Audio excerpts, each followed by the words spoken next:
No. Cassandra awoke with sweaty temples and a pounding heart. Her parents barged into the room to comfort her. "Are you okay, honey?" asked Mrs. Brown, who simultaneously wiped her daughter's forehead.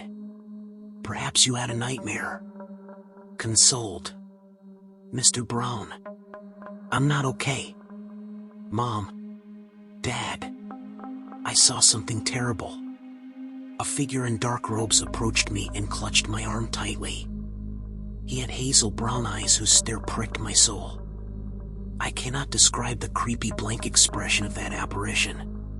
It never spoke to me and began dragging me out of this room. I struggled to let myself loose of his sturdy grip, but couldn't succeed. For a brief moment, I managed to scan the room and was dumbfounded to see myself sleeping peacefully on that bed. How in the world was I out of my body? Somehow I broke free of his grip and alerted him. However, he stood with his back on me, but I couldn't help ask, "Who are you and where are we going?" The apparition spun around in an instant, and while tearing my soul with that creepy stare, it spoke, "You are coming with me. You will know that when we reach. No more questions." Its voice boomed and echoed in the room. "It still rings in my ears, Father." I can't describe his hideous appearance and authoritarian voice. Finally, we reached out of the house. The creature raised its arms up in the air as if intending to converse with someone. Sure enough, soon after the ritual, the concrete road broke apart to reveal a huge black hole. The apparition went closer to the hole with a tight grip over my wrist. I could sense his intentions and tried to break free. I begged him to let me go, but to no avail. He wouldn't budge. In fact, I was forced into the hole with him. The hole was narrow and I squeezed myself into it. The creature didn't face any issue though and pushed me inhumanely without worrying about my pain, cried Cassandra. "Where did you land, honey?" asked Mrs. Brown while caressing her shoulder. "I did not land anywhere. I was literally pushed through the hole so that I would land with a bump on a rough surface and die. I crashed to the ground and was rendered unconscious. I don't know whether I died or not since I awoke soon after that. This is so scary. I can't imagine seeing such a sequence," said Mr. Brown, who restlessly arose. "Does this have any meaning attached to it?" asked Cassandra. "No, honey.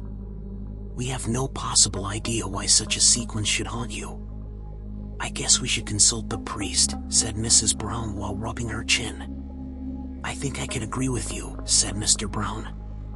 "Honey, you can stay back and relax. We can go to the priest in the afternoon, narrate your tale, and get some help.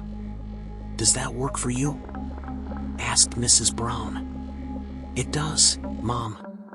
Thank you so much." Saying so, Cassandra kissed her parents' cheek. Mr. and Mrs. Brown entered. Cassandra shot a plethora of questions. What did the priest say?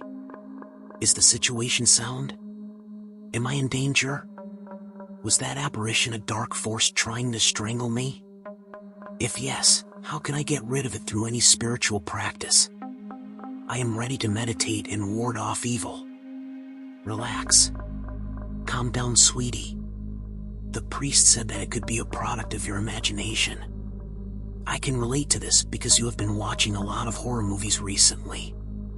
Also, a possibility of demonic eye remains, so in order to help with that, the priest has presented this holy cross which you can press under your pillow before going to bed. Problem solved, screamed Mr. Brown. Thank you so much, Mom and Dad. I love you. Cassandra flung into her parents' arms. The weird dream, however, never stopped. Cassandra could see herself being dragged by this bizarre apparition every night. Eventually, she ceased confiding in her parents regarding the nightmare. She would falsely claim that her worries have disappeared due to the Holy Cross, but deep down, in the heart of hearts, she knew the gravity of this haunting dream that snatched her beauty sleep. One fine day, while lazily walking to school, she saw a beggar on the street sitting in desolation. Habitual as it was, she couldn't control the urge of murdering him. Yes, this was Daisy Green, the wanted serial killer. Nobody knew that Daisy was her fake identity to escape suspicion. Not even her parents. Her parents would see the news headlines about Daisy Green and curse her in the presence of Cassandra. However, she never felt guilty of her actions and continued to murder people for fun. There's yet another thing that her parents remained unaware of. Cassandra was also a psychopath. She couldn't tolerate subjugation. Anybody expecting her to comply would die. Her friends Jake, Lena, Matthew, and Wendy weren't missing. They had died brutally in the hands of Cassandra because they wouldn't allow her to decide the location for picnicking. The school teacher, Mrs. Roberts, who was rumored to have left the job because of salary issues, had been murdered by her aggressive student just because she insulted Cassandra for not completing her homework. Do you know how she kills her targets? She grabs them by the arm, drags them brutally while ignoring their pleas for mercy, and pushes them from an abandoned building situated in the gross woods. Of course, nobody can know this spot since it is situated on the periphery of Nashville and thus out of police investigation. After killing them, she collects the bodies and squeezes them into an underground hole that she built right in the backyard of her house. Cassandra killed the beggar, and while disposing his body in the hole, she could draw some similarities in a weird dream in her life. She laughed like a maniac. "Are you trying to scare me with that dream so I stop murdering people?" What a lame trick, God, saying so. She continued disposing the body and bolting the hole.